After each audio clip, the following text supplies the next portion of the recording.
Goldbrook's back on your screens again.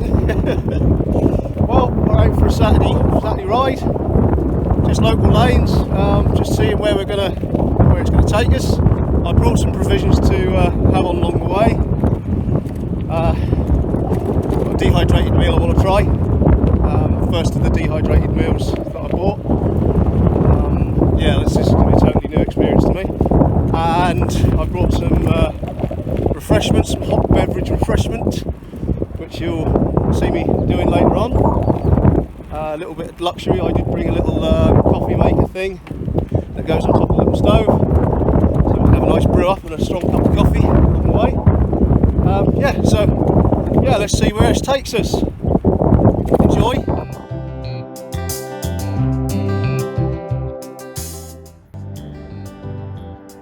Familiar sight, you may have seen this in one of my other videos. If you haven't, why not? Click on the list of videos below and watch it.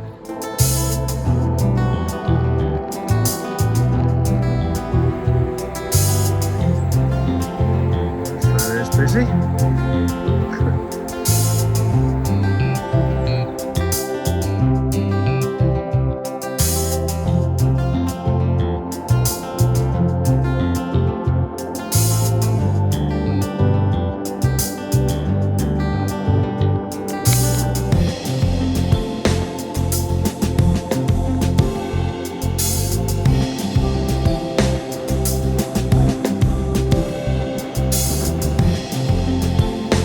Free range.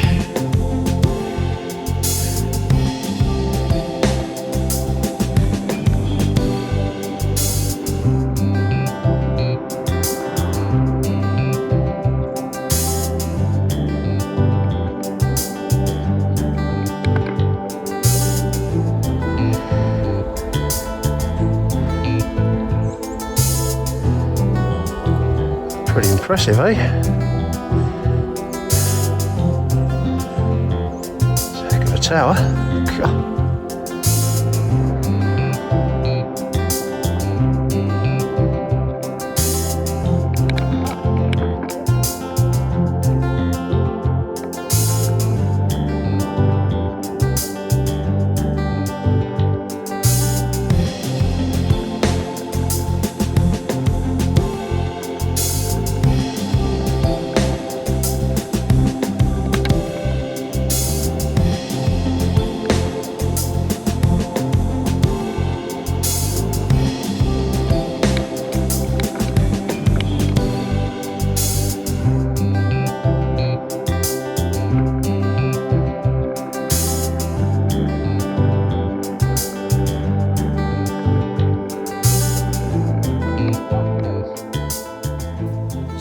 We find ourselves at Iceni.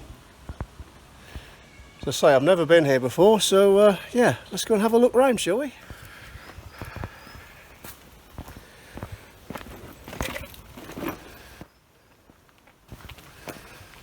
Wow.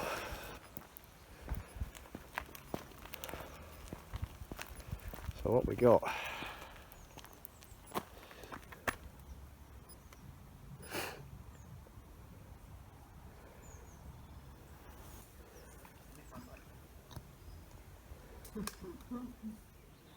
Right, I think before we investigate any further, it's been a bit of a ride down here, and I think we've earned ourselves a cup of coffee, don't you?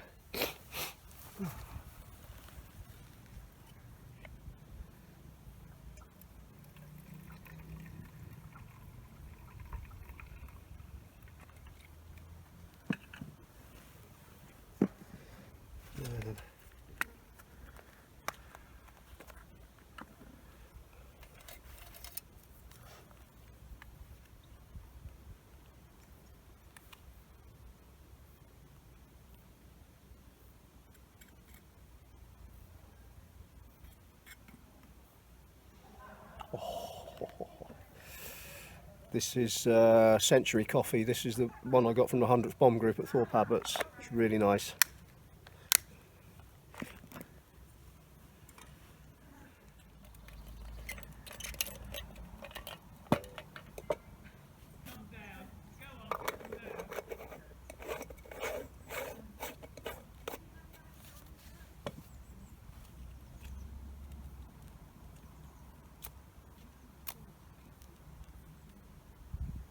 Matches.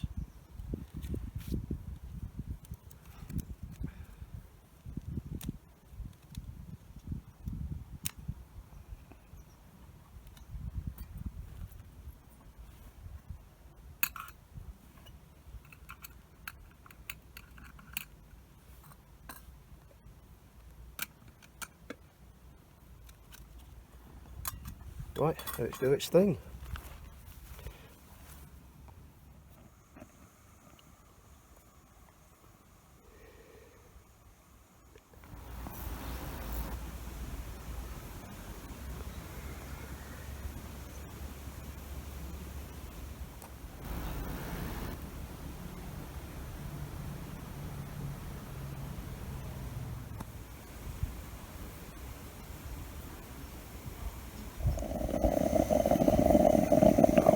Oh, coffee's up. Yay. God, that smells good.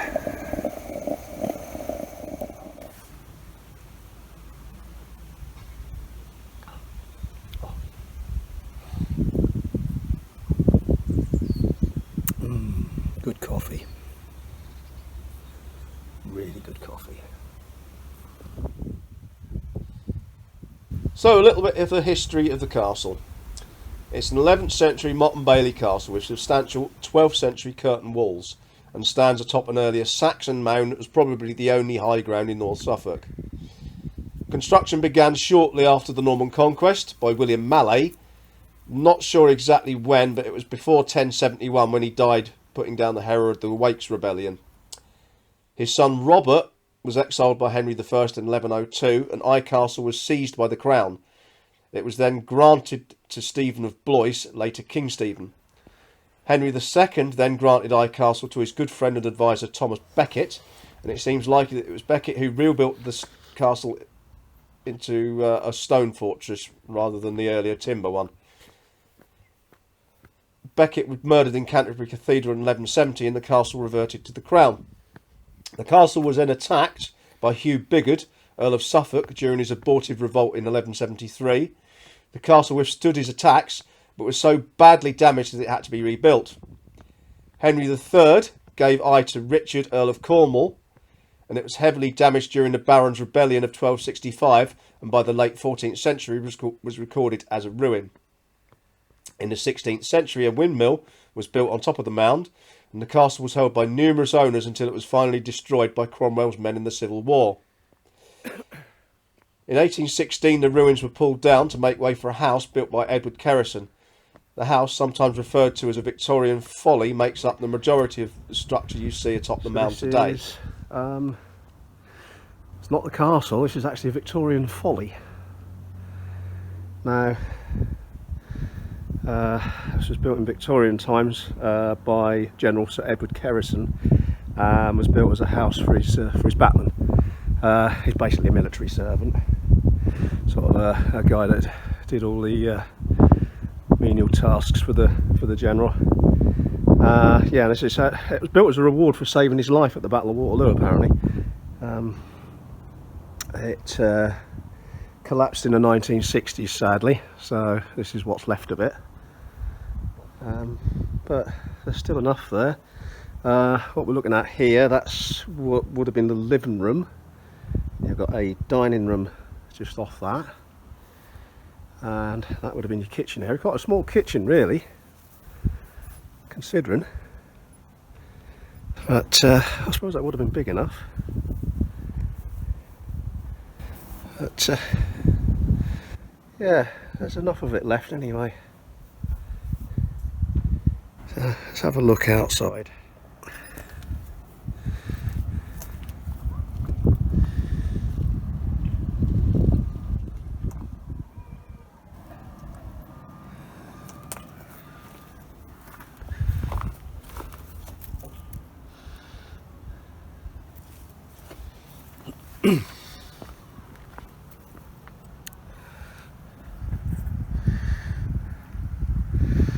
And that's the village of, or town of Eye. In the background there you can see the wind turbines. That's Eye Airfield Industrial Estate. That's actually built on the site of an old World War II airfield. So we may go and investigate that one day. Very interesting place to look at. There's a load of old World War II aerodromes around this area, and one or two of them have got nice museums dedicated to the crew that used to fly out of there.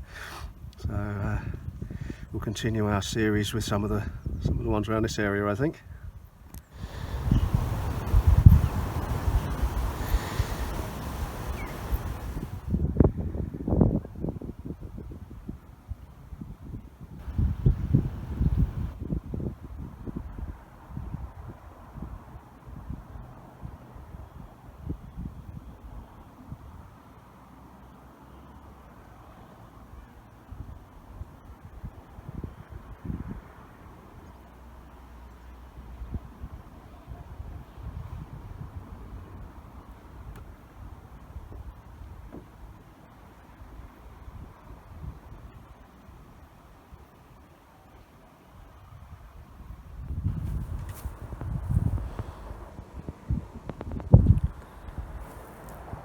Right,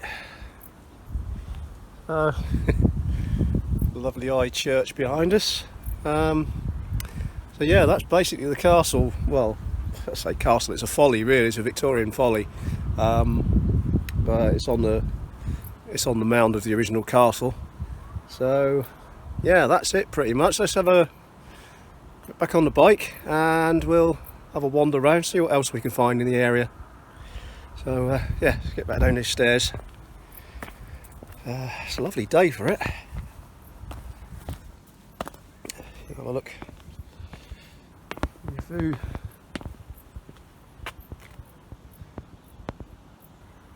There you go. It's alright, isn't it? Right, anyway.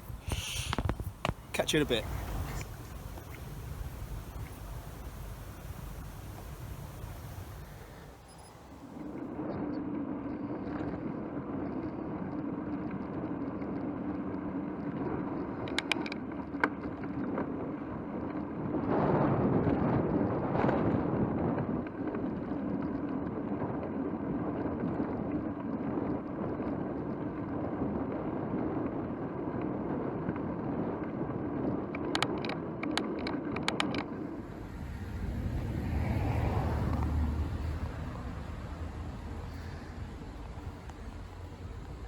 How about that for a picture postcard view?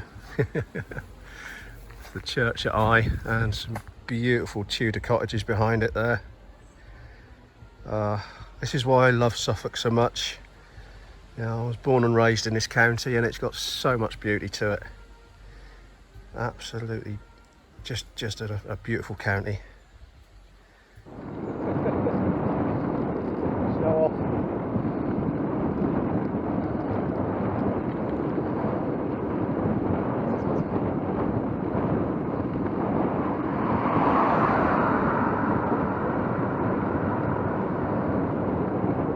Take on the bend there, matey.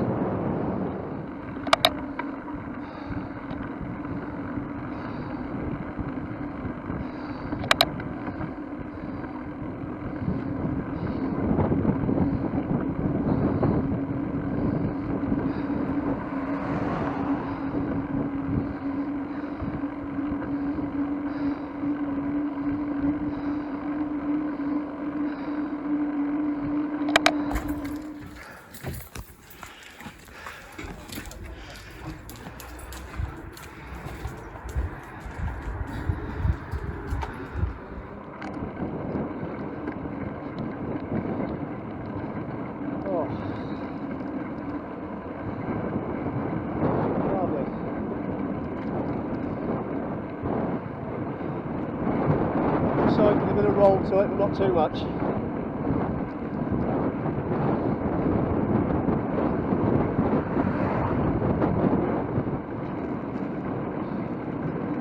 Oh, I can do a bit of sendage coming on here.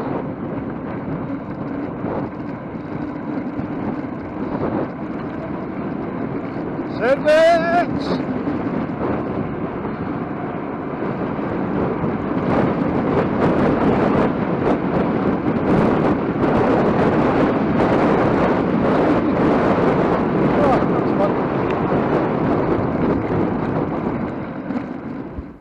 Okay, get off and push. Okie dokie. Oh, right. So just outside the village of Hoxton, you can see there's a new housing development going on, but out here in a field, something rather interesting. This is the monument to St Edmund. So King Edmund, well, he was king of East Anglia. He was crowned the king on 25th of December 855 AD. It was probably at Bures St Mary. Now in 870 the Danes advanced on East Anglia and unfortunately they killed Edmund. Legend has it that he was killed on the 20th of November 870 at a place called Hagliston. Local tradition believes this to be Hoxton, which is where we are in the video. Now when hiding from the Danes under a bridge, now this is possibly the bridge over the River Dove, his presence was given away by a newly married couple who spotted his golden spurs gleaming in the water. After being captured, he refused to renounce his faith, was tied to the oak tree, beaten, shot with arrows, and then beheaded. His head was thrown into the wood. His followers found his body, but found his head was missing, and while they were searching for it, heard a cry of "Here, here, here," and traced it to the cry of a wolf who had Edmund's head between his paws. His head and body were reunited and buried nearby, a wooden chapel being built over the spot. Now the oak tree that stood on this spot fell to the ground under its own weight on the 11th September 1848. Inside the trunk, about 5 feet from the ground and at a depth of about a foot, they found a piece of iron which appeared to resemble an arrowhead. Now this is presumed to have been lodged there at the murder of King Edmund. Now the memorial that you see today marks the spot where the oak tree was. In 903 AD, St Edmund's body was buried at a monastery in the nearby town of Bredericksworth, which of course later became Bury St Edmunds.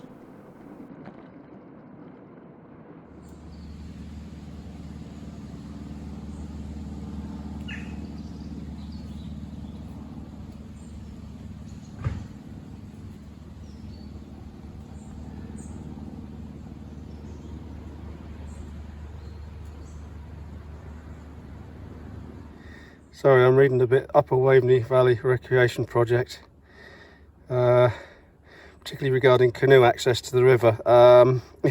If you saw my last video, one before that, where we tried to canoe that section of the River Waveney, yeah, it was a bit of a joke that. So yeah, the recreation project didn't really work.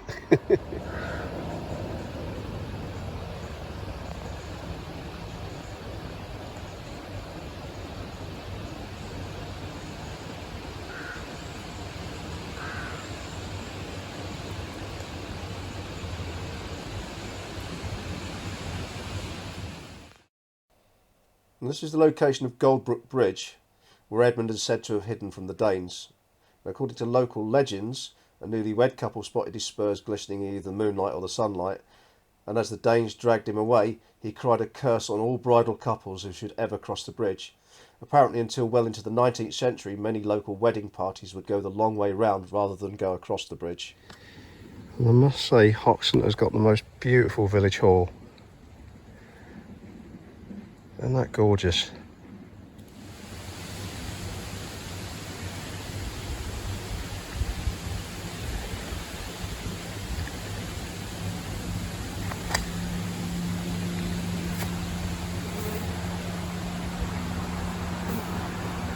Right, let's press on.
just can't keep away from it.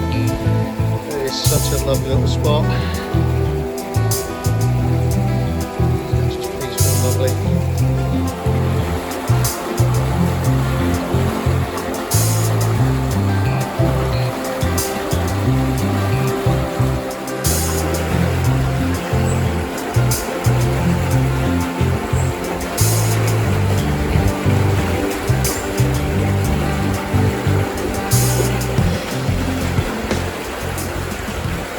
Anyone ever wondered what these plates are?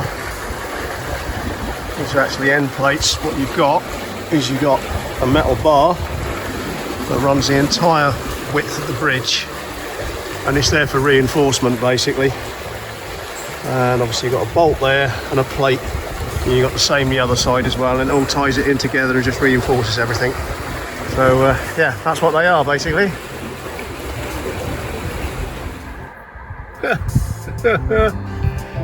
Yeah, right. You'd be lucky to get a bloody boat up here, or a canoe. I mean, it's that choked up. Crazy.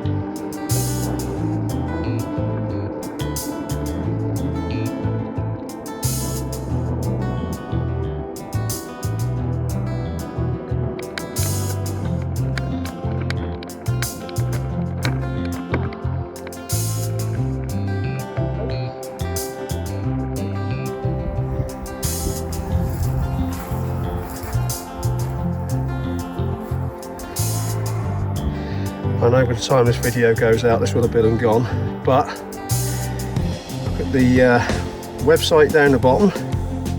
It is well worth the £3 admittance fee. It's a fascinating thing to look at inside. I did do a short video inside the mill. If you scroll down through my list of previous videos you'll see it.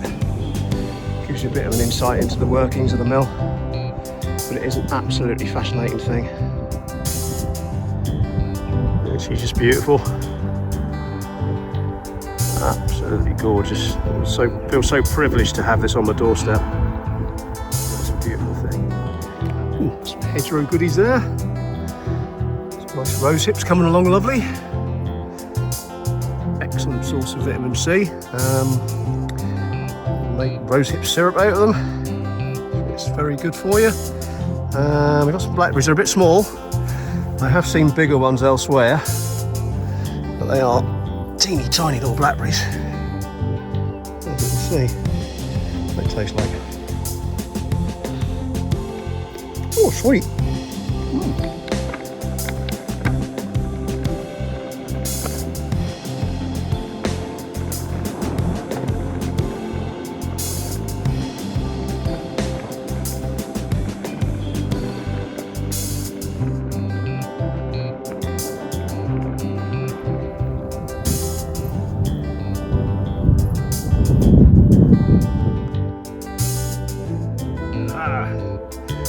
It's spot the bull time again, folks.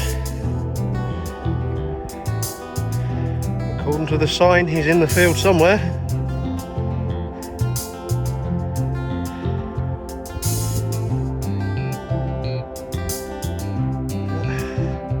It's the Norfolk Bull Hide and Seek champion. Not behind the tree there, is he? No.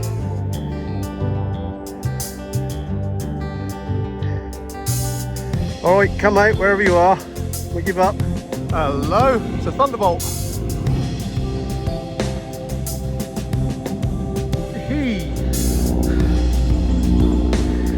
Oh, he's flying off.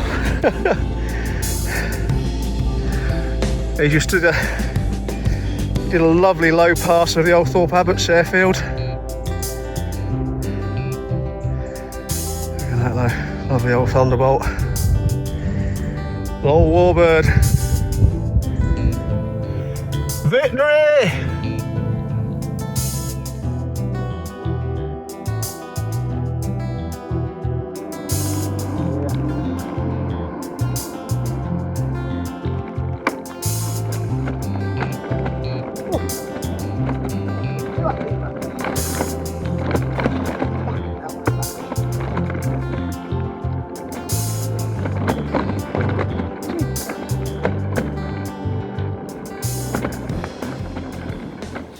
Right, I'll keep this brief because the battery's running out on the phone. So we stopped for another cup of tea. We are, I think it's Seamere Green, I think we are. So water's on for a cup of tea. Tea bag in. And we are going to try that out in a bit as well. That is an MRE that I picked up recently, one off eBay. It looked interesting. It's a beef shepherd's pie. I do like a beef shepherd's pie. Surely a beef shepherd's pie is a cottage pie, isn't it? Yeah, I think it is. Anyway, that's what we're going to try. So, yeah, let's get the water boiled and get on with it.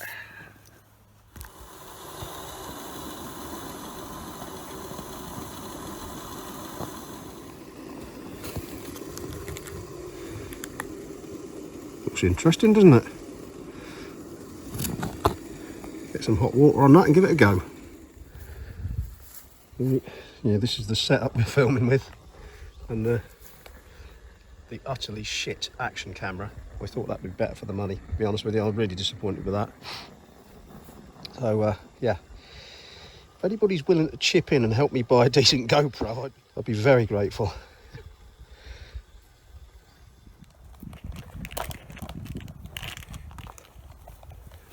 You can see in there, looks like it's already been eaten. Oh, not enough. Just like, yeah, it's like smushed up shepherd's pie.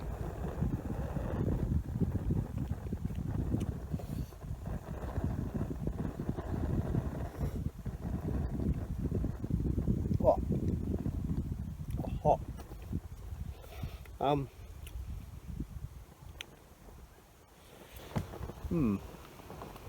Too big a forkful. Try again.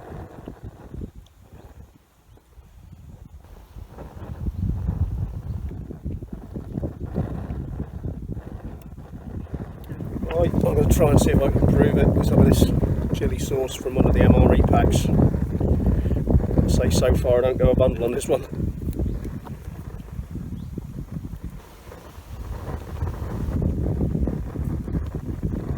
Tastes very musty, which is odd because the best before is September 2024, so it's got another year to go. So yeah, disappointing.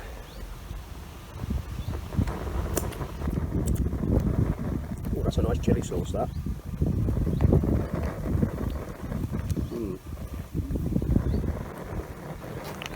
Gonna go now.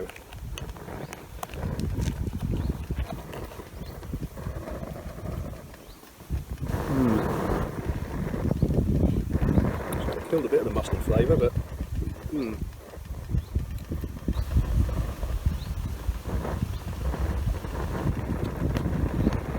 whether it's the potatoes or the onion or what it is. I think it's probably potatoes. Yeah, it's quite musty. Well, tried it. As I say, it was within date. You can see there, look. Best before 0924, but definitely not very good. Not impressed with that at all. It's all right. I mean, I was hungry, so that's why I ate it. I should probably regret it later.